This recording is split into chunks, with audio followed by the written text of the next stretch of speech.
ચોમાસાની શરૂઆતની સાથે જ ભુજ શહેરની રસ્તાઓની ખરાબ સ્થિતિ ફરીવાર સામે આવી છે। ખાસ કરીને વોર્ડ નંબર 2 અને 3ના વિસ્તારોમાં તો સ્થિતિ એટલી વણસી ગઈ છે કે લોકોને રસ્તા પરથી પસાર થવું જોખમપૂર્ણ બન્યું છે। બાપા દયાળુ નગરથી રેલવે સ્ટેશન તરફ જતો મુખ્ય માર્ગ ભારે બિસ્માર હાલતમાં છે।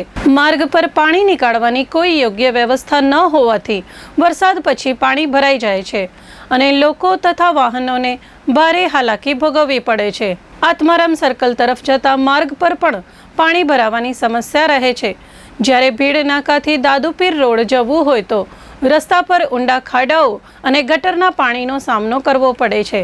સરપટ ગેટ તરફ જવા માટેનો માર્ગ પાણીથી ભરાઈ ગયેલો છે અને રેલવે સ્ટેશનથી અમનનગર થઈ આત્મા સર્કલ તરફ જવાનો રસ્તો તો સંપૂર્ણપણે બંધ હાલતમાં છે।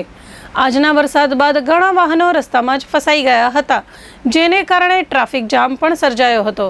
સ્થાનિકો અને વાહન ચાલકો પોતાની જિંદગીનું જોખમ લઈ આ રસ્તાઓ પરથી પસાર થવા મજબૂર બન્યા છે।